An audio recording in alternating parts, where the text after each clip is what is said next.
जय Shri Krishna. Happy new year 2021। कैसे हो आप लोग? पहले से सही कट रही है? काटो मत यार, थोड़ा अच्छा जियो, करते रहो कुछ नया। और तो सुबह से कुछ नया खाया पिया आप लोगों ने? मम्मी पापा ने क्या नया बना के दे दिया भाई आप लोगों को?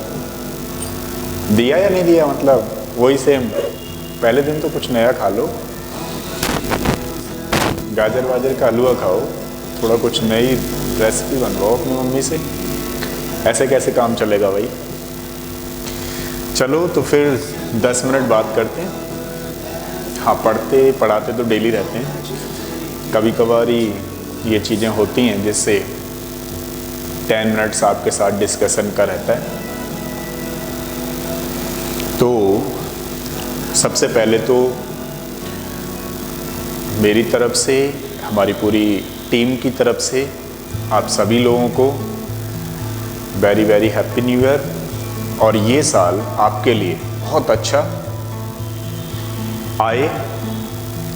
इस ईयर में आपने जो भी सपने सोचो वो सारे आपके पूरे हों, ऐसी हमारी शुभकामनाएं आपके साथ और हमेशा बनी रहेंगी। कोशिश यही रहेगी, भगवान से हम प्रार्थना करते रहेंगे आपके लिए कि काफ़ी अच्छा ईयर आए ये वाला। सेकंड थिंग ये है, देखिए अभी कल बोर्ड वाले बच्चों के लिए बोर्ड डेट क्लियर हो चुकी हैं 10th और 12th की। आपके मई में एग्ज़ाम है 4th ऑफ मई से, एंड 15th ऑफ जून को फिनिश हो जाएंगे। रिज़ल्ट आपका 15 जुलाई तक, उससे पहले ही आ जाएगा। अब बात कर लेते हैं IIT JEE की और मेडिकल की। तो IIT JEE का तो पहले से क्लियर है, नीट का भी मेरा अपना पर्सनल एक्सपीरियंस कहता है कि जुलाई के लास्ट में होगा। और देखते हैं, अगर ट्वाइस हो जाए तो अच्छा है, ट्वाइस हो गया तो एक बार मई में हो सकता है, एक बार सितंबर में हो सकता है, अगर नहीं हुआ तो फिर जुलाई के लास्ट में तो जाएगा। तो आप लोगों से 10 मिनट मैं यही डिस्कशन करने आया था कि देखो आज न्यू ईयर है, आप लोगों ने, बहुत सारे बच्चों ने सोचा होगा कुछ नया करना है। मैं भी यही कहने आया हूँ कि आप कुछ नया नहीं, बहुत कुछ नया करना है इस बार। आज से जो गलत आदतें, जो छोटी मोटी आपको लगता है, हर किसी को ही पता लग जाता है कि ये जो मैं कर रहा हूँ वो भी गलत है। गलत जो चीज़ होती है वो हमेशा गलत होती है, उसको सही नहीं किया कहा जा सकता। थोड़ी देर के लिए अपने दिमाग में हम बैठा लेते हैं, चलो कोई बात नहीं है, गलत कर ही लेते हैं, लेकिन ऐसा गलत करने से कोई फ़ायदा नहीं है। जो चीज़ गलत है वो गलत ही है, और जो चीज़ सही है वो सही है। ईमानदारी कई बार हमें दुख दर्द दे सकती है, कई बार लोग हमारे बारे में नोशन खराब बना सकते हैं, लेकिन अपने प्रति लोगों से काम नहीं चलता कि लोग हमारे बारे में क्या सोचते हैं, मतलब आप लोगों के बारे में क्या सोचते हैं। लेकिन आप अगर ईमानदार हो तो डेफिनेटली मानिएगा आपको बहुत सुकून मिलेगा ज़िंदगी में। मैं आपको जीने के तरीके, जो मेरे अपना एक्सपीरियंस रहा है, वो शेयर करता रहता हूँ।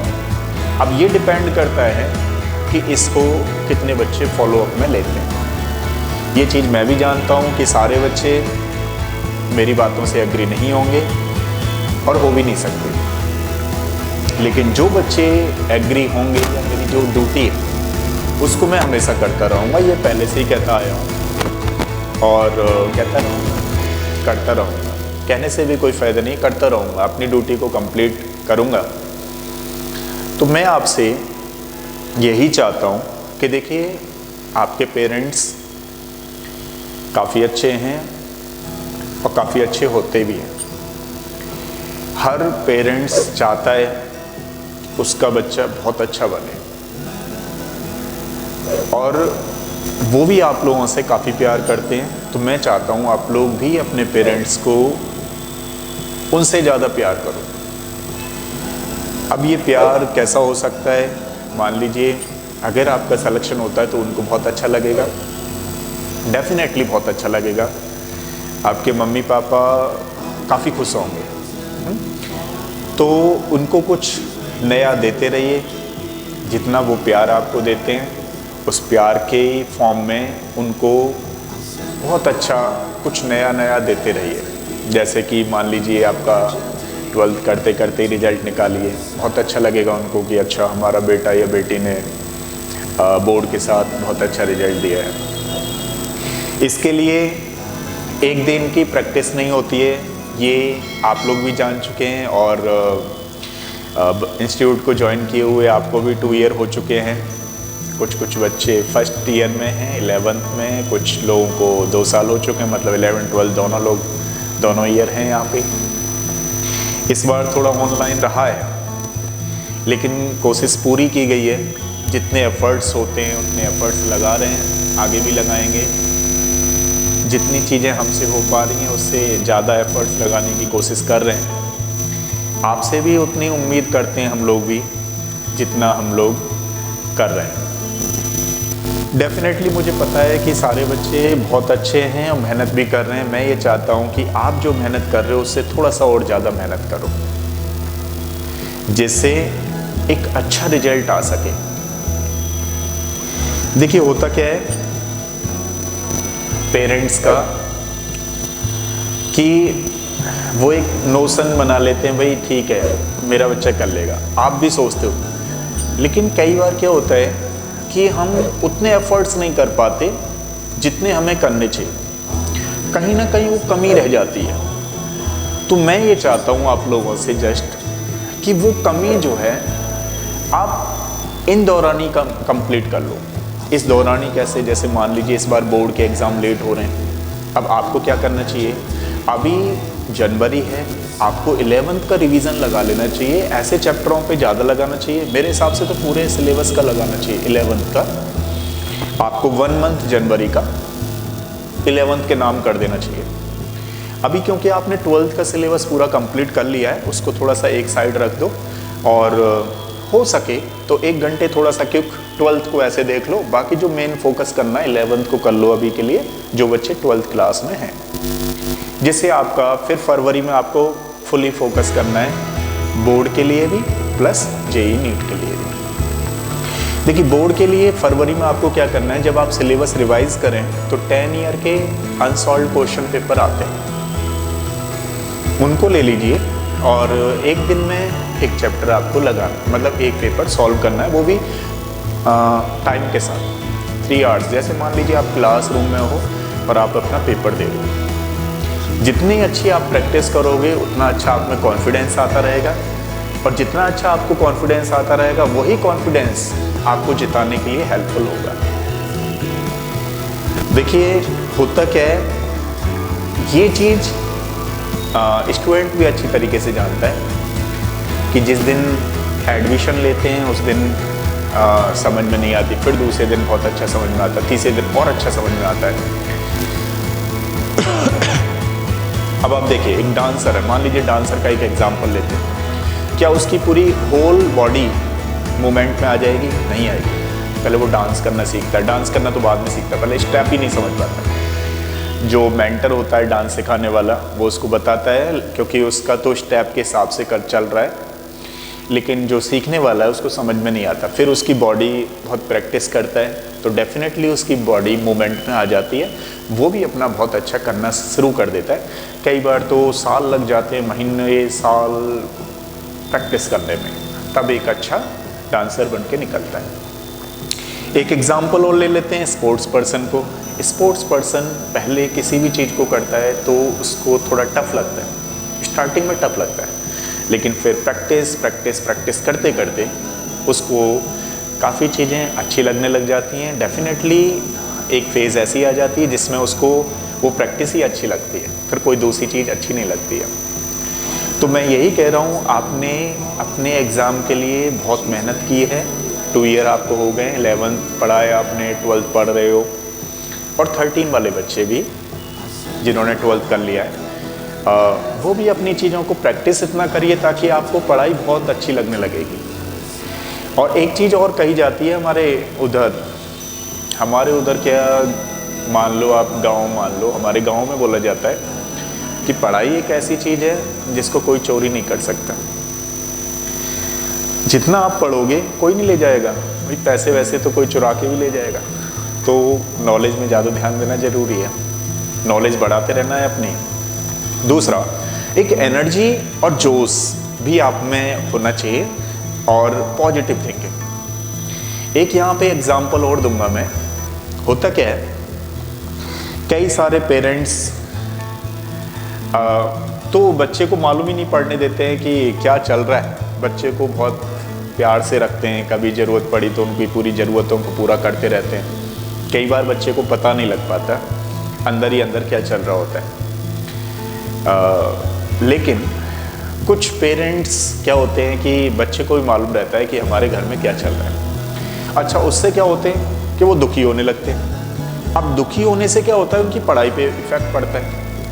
अच्छा, बहुत सारे पेरेंट्स या बच्चे क्या सोचते हैं कि यार उस बच्चे के घर पे पेरेंट्स का एक स्ट्रॉन्ग बैकअप है तो वो अच्छा पढ़ सकता है, बाकी मेरा नहीं है तो मैं नहीं पढ़ सकता हूँ। ऐसा कुछ मतलब माइंड में एक ऐसी कोई थिंकिंग बना लेते हैं। उन बच्चों के लिए भी मैं बोलना चाहता हूँ 2 मिनट्स के लिए कि देखो भाई, हम भी आपके सामने जो खड़े हैं, ऐसा नहीं है मैं एक एग्जाम्पल हूँ, मैं तो कुछ भी नहीं हूँ फ़िलहाल के लिए, लेकिन हाँ इतना हूँ कि कोई प्रॉब्लम है नहीं। आप भी ऐसा सोचिए, जो भी यहाँ तक पहुँचा है वो अपने स्ट्रगल से, अपनी मेहनत से, बहुत सारे लोगों ने इस पूरी दुनिया में नाम कमाया। तो आप इस चीज़ पे तो मत जाओ कि नहीं मेरे पेरेंट्स के पास पैसे नहीं हैं, मैं कैसे पढ़ पाऊँगा, कैसे पढ़ पाऊँगी। तो इस चीज़ पे तो आपको नहीं जाना है। आपको अपनी पढ़ाई को कंटिन्यूअस में रखना है और ऐसे सोच के रखना है, पॉजिटिव थिंकिंग के साथ सोचिए कि ये हमारे स्ट्रगल के दिन है, बहुत ही जल्दी निकल जाएंगे, बहुत ही जल्दी निकल जाएंगे। और हो सके तो आप ये चीज़ अपने पेरेंट्स को भी बताइए कि भाई ये स्ट्रगल के दिन है हमारे, निकल जाएंगे। और हंसते हंसते इन स्ट्रगल के दिन को निकालिए। रीज़न क्या है कि एक दिन एक फेज़ ऐसी आएगी जिसमें आपके पास हर वो चीज़ होगी जो आप चाहते हो। गाड़ी, कोठी, जो भी मकान बोलना चाहो, व्हाटएवर, सब चीज़ होगी। BMW, जो भी आप गाड़ी चाहो वो आपके पास होगी। लेकिन अभी पढ़ाई को कंटिन्यूअस में रखना है, आपको एनर्जी के साथ रखना है। कभी भी अपने दिमाग में 1% भी ये फीलिंग नहीं लानी है कि यार मेरी फैमिली में पैसे नहीं है, ये नहीं कर पाऊँगा, वो नहीं कर पाऊँगी, ये सब नहीं लाना है।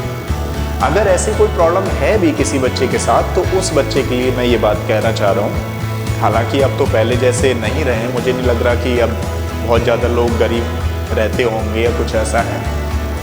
बहुत सारे लोगों ने बहुत गरीब होते हुए भी अपनी चीज़ों को बहुत अच्छी तरीके से मैनेज किया है।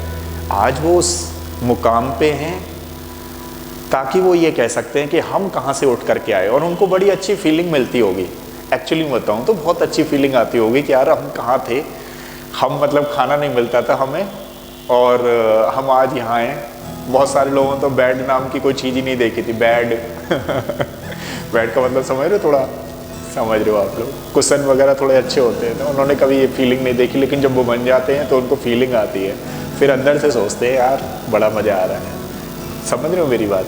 कहने का मतलब ये है, आप इस लाइफ को, कोई स्टूडेंट ये सोच रहा है ये वाली इंजॉय वाली लाइफ है, तो डेफिनेटली वो स्टूडेंट गलत है मेरे हिसाब से। मैं अपने हिसाब से बोल रहा हूँ सारी चीज़ें। अकॉर्डिंग टू मी, अगर कोई बच्चा सोच रहा है यार एंजॉय करना है, न्यू ईयर करनी है, 2-3 दिन तो ऐसे ही गुजारेंगे, आप सबसे बड़ी गलती कर रहे हो। ये एंजॉय वाली लाइफ नहीं है आपकी, ये आपकी हार्ड लेबर करने वाली लाइफ है।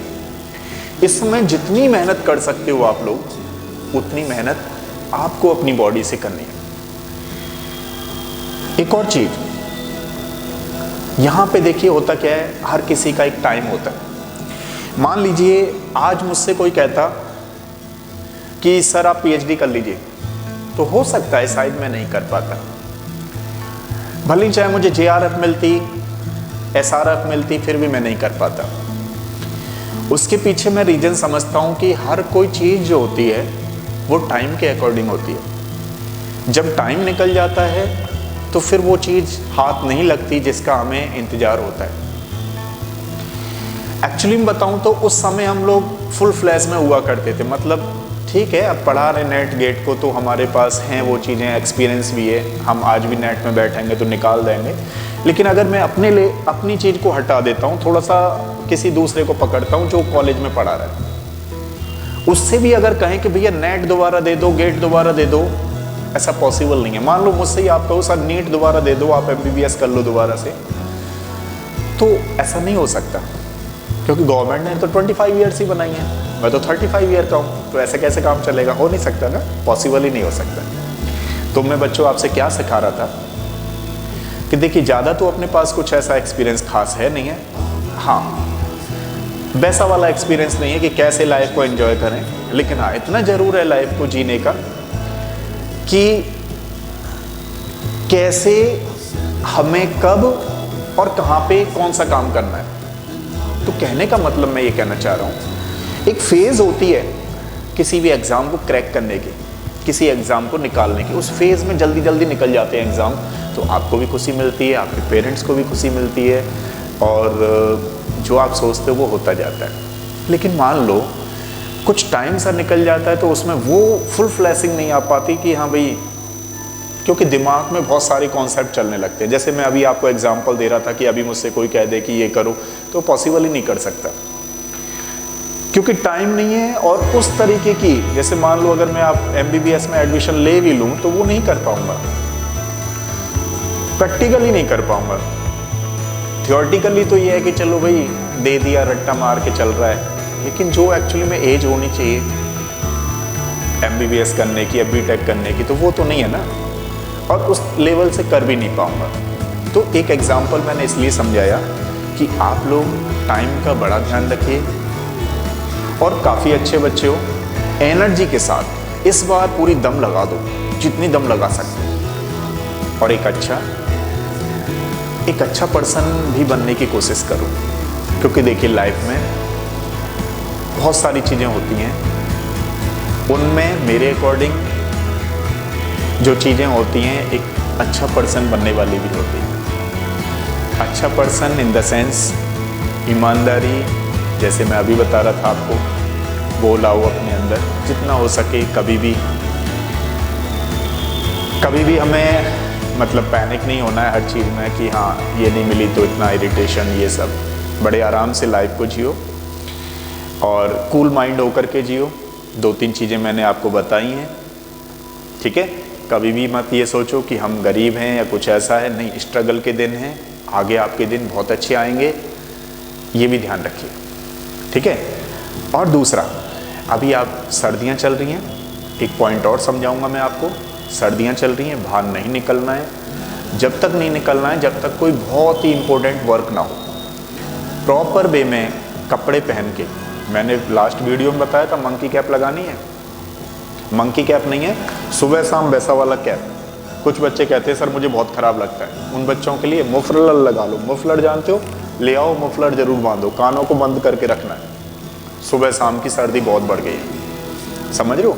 और जब भी आप कभी पहनो शूज़, सॉक्स, शूज़ तो क्या पहनोगे, अब बेड पे नहीं पड़ना है, सॉक्स पहन करके बैठो। और ग्लोव्स लगा लो अगर है तो, और बाकी अपना अच्छी तरीके से पढ़ाई करो। इसी उम्मीद के साथ नेक्स्ट वीडियो में मिलेंगे आपसे। और जितनी मेहनत कर सकते हो, क्योंकि ये एज आपकी बहुत ही मेहनत वाली एज है, इन्जॉयमेंट की नहीं है। इसको इन्जॉयमेंट मेहनत के साथ करो, मतलब पढ़ाई करो जम के जितना कर सकते हो, और अपने आप को पर डे इम्प्रूव करो। इतना इम्प्रूव कर दो ताकि एग्ज़ाम क्या हो करेगा, आपका एग्ज़ाम का रिजल्ट तो खुद ही आपके पास आ जाए कि हाँ जी मैं खुद ही आ रहा हूँ अब आपके पास, समझ रहे हो। तो पर डे आप मेहनत कर रहे हो, आज से बहुत अच्छा करने जा रहे हो, ठीक है। और नेक्स्ट क्लास में, नेक्स्ट वीडियो में मिलते हैं। और अगर आपको कुछ सजेशन वगैरह देना हो तो वो भी आप इनबॉक्स में लिख सकते हो, ठीक है। नेक्स्ट वीडियो में मिलते हैं, तब तक के लिए थैंक यू सो मच।